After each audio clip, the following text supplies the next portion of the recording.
Welcome back to this Django tutorial series, and in this session we are going to be looking at forms. Of course, we have seen how to manipulate our data using the admin panel, but that admin panel is strictly for the administrator. But in case you want the user to be able to submit details to your application, you want to get some information from them, you want them to relate with your system, but you don't want them to have access to the entire application through the admin interface, then you use the forms you add. We're still going to be using the coding school application that we have been working with, and of course we are just using to learn the concept of Django, how it works, and so on and so forth. So this is the file I'm still going to be using. So we go to our terminal, and I'm still going to be using Visual Studio Code. So we go to our terminal, and just like we have been doing, we confirm if you're in the current directory. Of course we are. So what we then need to do is to start our virtual environment. To start your virtual environment, just go the way of source, venv scripts, then you activate.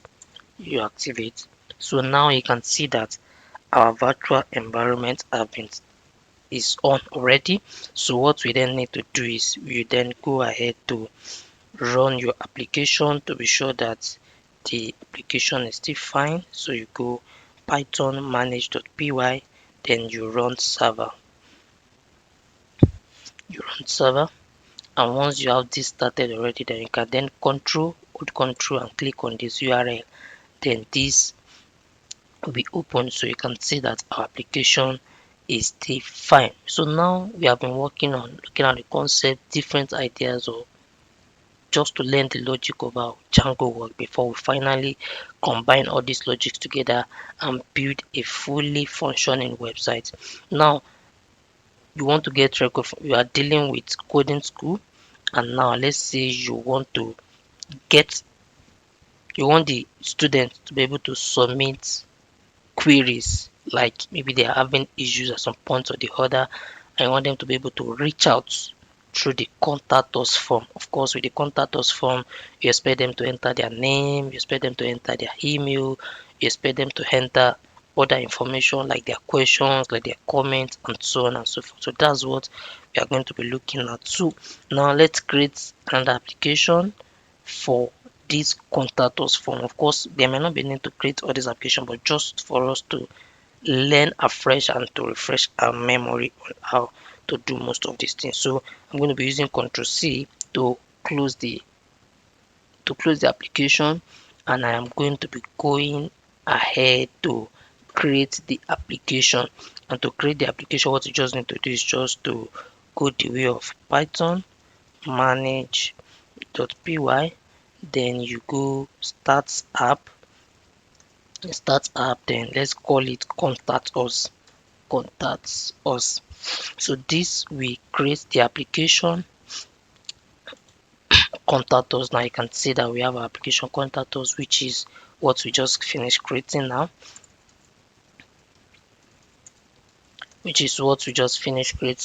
so now let's just create the template folder. Of course, you know that we are going to be rendering the form for the user to see. So, and to render a static file, the HTML file, to the user end for them to see, all you just need to do is just create the template. Don't forget that once you put any file in the template folder, then Django will automatically see it and know that okay, this file, it's HTML file or static file. So now that we have our template folder, let us now go ahead to, of course I told you that you should not just start creating your HTML file, you should give it another name, so that when you are calling the file from the view, it will not be as if okay, I'm calling this file and you are now referencing the default page, so you know where you are calling the template from. So what you just need to do is let's just call this contacts.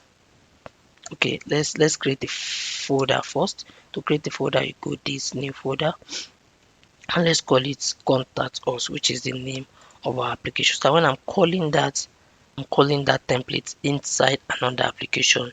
I will not be getting it mixed up with another file. So now I can then go ahead to say inside this folder, I can then go ahead to create a new file called contact.html.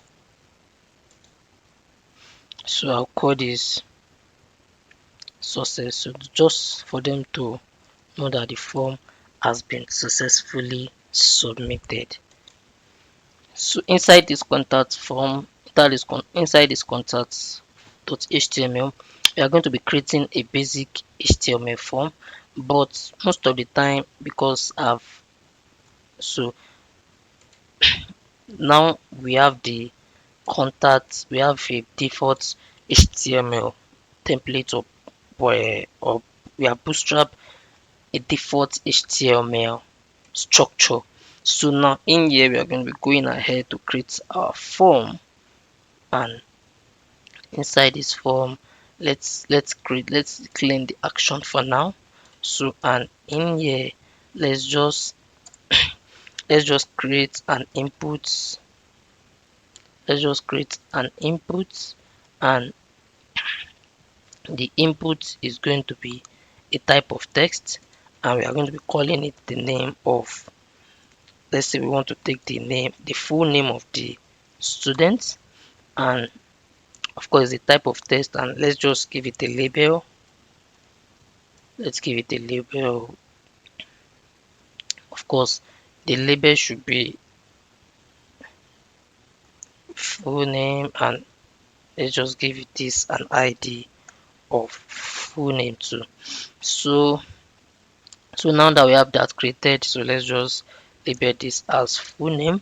Let's label this as full name, and don't forget that since this is a form, any button that you have in the body of the form, it automatically submits the form. It automatically submits the form by default. So I'm going to be giving this a tag of submit. So now that I have that, if I save, don't forget that we have our application created, which is contact us, and for that then you should know that you should register it inside the parent application by going to the settings, and just like we registered our student management, we should also register our contact us application. That is very important for the application that we created to be visible inside the project. So of course now that we have added the application, you then go to the application itself, which is this contact us. Then you create the okay, sorry. So you come to this contact us application, create the urls.py for where you are going to be defining the urls of the application itself. So in here I will then define the url of the application by going the way of from Django urls import paths, and I am going to be defining the URL patterns, which is an array, and I'm going to be defining the path of, if it's the default path for this particular contact us, then go the way of views. Dot. Of course, I have not imported any views, but for now, I'm just going to be coming to this view.py file, and I'm going to be defining a function called contact us. But for now, I am going to say pass. I'm going to be saying pass. And then the function. Okay, so I need to pass request. So this is the function pass. So for now, let me just leave it like that. From this current folder, which is dot, import the views. So now that don't forget I've created the contact us. So I'm now going to come here and say views dots. You see that I have my contact us now. So now don't forget that you have the URL created in this particular application itself. Then what you should now do is I should now go to the project itself and then add that URL into the project itself. And to do that, just come to this URLs in your parent project, and then just like we did for the student management URL, then you then come here and do the same thing the for the so to do that, all you just need to do is just do Alt Shift and press the down arrow to duplicate the current line for you. So now, just like this is a default URL, but when the user navigate to the contact us URL, I want to include that for the name of for the application, which is the contact us,